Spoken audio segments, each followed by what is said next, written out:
Okyalaba okwanjula n'embaga. Mukwana tulaba ku Delta TV tukole tukwagala nnyo tulina abagole baffe bano abalala jukira tuli mu mass wedding eyakolebwa bannaffe abantake bakery mukuddiza ku bakozi babe bane eno company tesangika neddiza abakozi omanye ekintu kye bayita embaga nga kiba kizibu abantu bakikolera meeting naitono naitoli naye ntake bakery bone bavayo ne bagamba nti fereka tubakolere buli kimu ate nga tukolera wamu n'abakozi bannaffe ne basobola okubeera nga baweerawo mu kaseera kano ate tulina abagole baffe abalala Hello. Hello. How are you? I'm fine. How are you? Fine. Good. What is your name, sir? My name is Okanyayob. Okay. Yes. Are you the one who works in Take Bakery or it is Madam? Yeah, it is me who works with Intake Bakery. Okay. Yes. Which department? I work in the milk department. Okay. Yes. What do you do there exactly? There we do with the essential making of flour and loading, like that. Oh, thank you. So yeah. How long have you worked for the company? I've worked for 8 years now. 8 years? Yeah. Wow. Did you know when this year was starting that you were going to get married legally? Yeah, when this year started, I couldn't believe. But indeed, God just gave me like a dream that I have to do this by this year. And in all, God has done it. And I've reached the stage God wanted it to us. Yes. How is your day so far? So far, it's now like my day is very okay. Very okay. It has gone very well. Look at your bride. I've got a ring. What do you want to tell her? I want to tell her that I love you very much and I will ever love you ever and ever. Yes. They love you. Love you. Say something.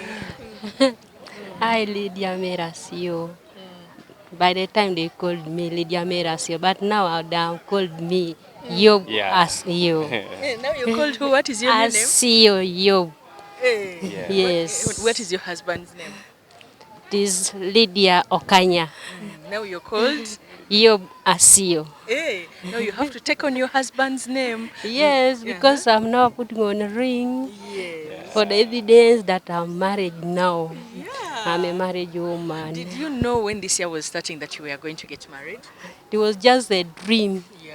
Hey, they It's a showed surprise. Me. You were there and he came back home. Hey, at evening time, my husband came to me that, my wife, I want to wed. I said, wed? How will you manage to wed me and yet you have not married me? Yes. You have not even introduced my parents. And he told me that, introduce your parents is not a problem, but I want to wed. Yes. I said, okay, let me wait. A few days, he told me that get organized, we go and introduce your parents. And I get organized. One day we go to the village, we introduce the parents. That day it was August. Then today is the wedding day. How do you feel on your wedding? I'm very happy. I know. I'm very happy. You are looking beautiful. I like you. Thank you. Thank you. How long have you been together in your relationship? In a relationship, we have been for something like 11 years. 11 years. Do Yes. you have any children? Yes, we have children. How many? Yeah, we have 3. 3. Yeah. Will you add on? Yes, we are ready to add. Who loves each other more? Look at yourselves. We love all each other. Yeah. Is there any song you want to dedicate to her? Yes. Which one is that? That today is my day by David Spider. Yeah. Can you sample us? Yeah. That today is my day. Today yes. is my day. Celebrate, today is my day. Oh, today is my day. When you find love, you know how I'm feeling. That song is nice. Wow. Especially the word saying, when you find love, you know how I'm feeling. Yes. Who do you want to thank? I want to thank Mwami Ntakelule for all this, what he has done for us, because he has done a good job, a great job from the beginning up to the end. He has stand for us as a family. He has stand for us as the workers.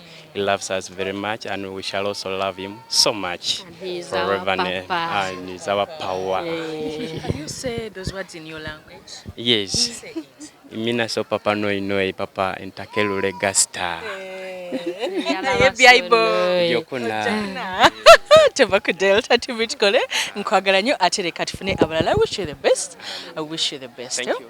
Kale mukwano tova ku Delta TV ate tugenda kufuna n'abalala bannange ekiri wano kika omanyi kitegeeza okulaba abagole 10 bonna nga banyumye oba kyatunulira ono oli najja notunulira ono oli najja kirungi Ntake Bakery mwebale nnyo.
Katonda kitaffe mu ggulu Tata tukwebaza olw'obukuumi bwo obulungi tukwebaza olw'okutuliisa n'okutunywesa era tukwebaza Mukama n'ebyo byonna by'otukoledde ate mu ngeri y'enjawulo twebaza olw'Akato ne Mariam gwe wateeka mu nsi okuva eri abazadde baabwe ne babateekateeka bulungi ate ne balaba ensonga entuufu okufumbiriganwa kwa kitiibwa. Twebaza Mukama buli yenna alina kyakoze mu nteekateeka zonna esobodde okubatuusa wano. Mukama twebaza buli alina kyatodde esaala muna Mukama twebaza.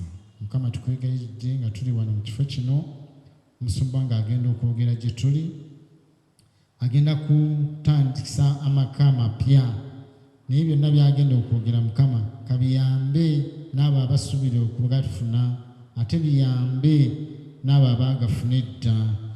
Mukama otuwa olunaku obulungi byonna binaakolebwa olunaku lwaleero bibeere nga biri wansi w'omukono gwo.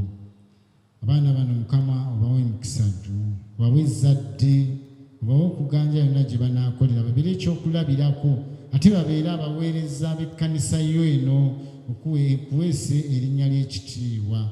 Bawe ensimbi baleme okwejjusa obufumbo bwe twayingira situlabyemu kalungi naye bafuniremu essanyu babeere abaanyulukufu n'okwaniriza abagenyi mu maka gaabwe. Byonna Mukama tubibaagaliza nga olunaku tusaba batambulira bulungi yonna gye banaagenda okusanyusa abagenyi baabwe oba olunaku obulungi ate byonna ebinaakolebwa bibeere nga bikuweesa erinnya ly'ekitiibwa. Tubisabe nga tubiyisa mu linnya eddungi erya Yesu Kristo Mukama waffe. Kubanga liteekateeka abantu abagenda okugenda mu ggulu litya.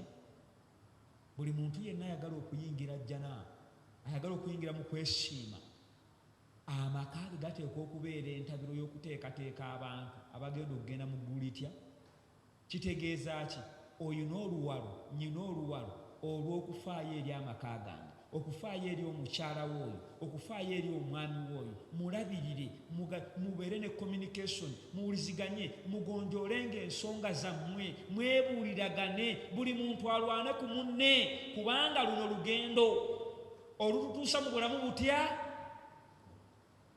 ne bwe tuba tufudde mu bulamu buno tujja sikyekoma kubanga we believe nti mukama waffe akola ki ajja era bw'alibanga akomyewo n'abali mu nfuufu y'ensi abali mu magombe balivaayo baliddamu okusisinkana te families boolekere mu bulamu obw'ekitiibwa etagenda kubeera kufa nga tulindira olunaku olwo olw'omukisa olw'okudda kwa Katonda omulokozi w'ensi eno omulundi ogw'okumeka ogwokubiri buli muntu ng'akyali wano esikatozi baayimba tulina ebbanja ffenna lyakukola ki lyakwagalana era akamu ku kabonero akalaga nti omusajja w'oyo akwagala kyekikolwa kino n'olw'ensonga eyo tuba tulinayo ensonga yonna ey'amazima tukkiriza nti omusajja ono yatuuka mu bakadde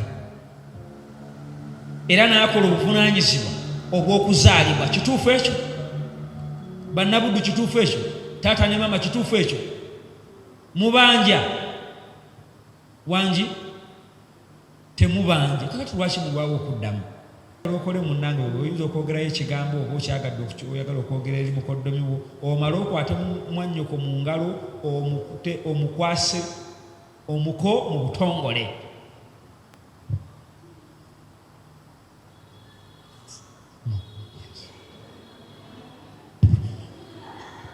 so omuko kuwaddemu ennyinazo nakano Mariam omutwale mubeere mwenna mpaka bukadde era mbagaliza obufumbo obulungi ono wassa omukazi ono mu bulwadde ne mu bulamu mu bugagga ne mu bwavu era onaalekanga abakazi abalala bonna n'obeera n'ono yekka ebbanga limalamu embi nga muli mu bulamu oyinza okumulayirira bw'otyo naakolanga bwe ntyo Mukama Katonda wange nga ye mubeezi wange tugamba tutya Mariam are you safe bali bulungi ekirungi n'abazadde bakyaliwo don't fear Mariam onoofumbirwa omusajja ono Kato Geoffrey okubeera baloowo omugatte okubeeranga naye ng'ekirayiro kya Katonda ekitukuvu bwe kiri onoomwagalanga onaamusanyusanga onoomussangamu ekitiibwa mu bulwadde ne mu bulamu mu bugagga ne mu bwavu onoolekanga abasajja abalala bonna n'obeera n'ono yekka Kato Geoffrey ebbanga emulimalamu embi nga muli balamu oyinza okumulayirira bw'otyo nakolanga bw'atyo Mukama nga ye mubeezi wange tugamba tutya ko ddala ssebo obikulire ddala kaakati kwata omuzindaalo okakasiza ddala nti yoyo omuko gwakuwadde yoyo omukyala wange Nakano Mariam mpita abantu bonna abali wano okuba abajulirirwa nti nze Kato Geoffrey nkutwala ggwe Nakano Mariam okuba mukazi wange omugatte okubeera naawe okuva kaakano mu bulungi ne mu bubi mu bugagga ne mu bwavu mu bulwadde ne mu bulamu okukwagalanga n'okukusanyusanga okutuusa okufa lwe kulitwawukanya nga ekiragiro kya Katonda ekitukuvu bwe kiri era naalekanga abakazi abalala bonna n'embeera naawe wekka ennaku zonna ez'obulamu bwange bwentyo bwe nkulayiridde ekirayiro kyange tugamba tutya abantu bonna abali wano okuba abajulirwa nti nze Nakano Mariam ntwala ggwe Kato Geoffrey okuba wazee wange omugatte okubeera naawe okuva kaakano mu bulungi ne mu bubi mu bugagga ne mu bwavu mu bulwadde ne mu bulamu okukwagalanga okusanyusa okusangamu ekitiibwa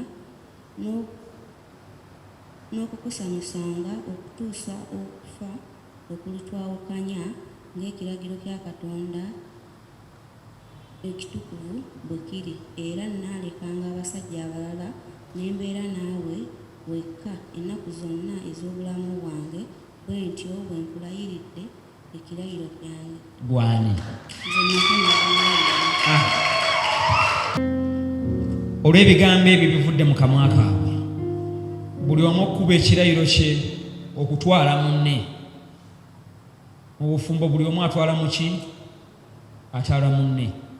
Naye butabeerawo obufumbo buno omusajja yaba yakutwala, naye mu bufumbo obutukuvu buli omu atwala mu ki? Akabonero akategeeza buli muntu yenna ali accountable ku bulamu bwa muki? Bwa munne. N'olw'ensonga eyo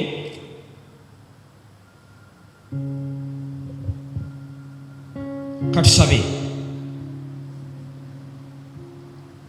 Mukama ow'omukisa abantu bano Kato Geoffrey ne Nakano Miriam, obanyweze mu kisa kyo, obanyweze mu kigambo kyo, obanyweze mu bufumbo emirembe n'emirembe, obawe omukisa. Era bwe Katonda ow'emirembe obatukulize ddala mu mwoyo ne mu mubiri, era basobole okubeera nga tebaliiko kyakunenyezebwa n'olunaku lw'okujja ku Kristo omundi ogwokubiri. Obateeketeeke mu lugendo luno olw'obulamu. Mukama batunuulize ng'okusaasira era obajjuzenga ekisa n'omwoyo ogw'obulamu gubeere mu bo. Era obawe ebirabo eby'abaana ab'obulenzi n'abaana ab'obuwala. Era Ayi Katonda ataggwaawo era omulokozi ow'ensi eno, obeere omulokozi waabwe, obeere omukuumi waabwe, obaakizenga obwenyi bwo, obawe omukisa, obagabirire, obalabirire, obawe omukisa n'ekisa.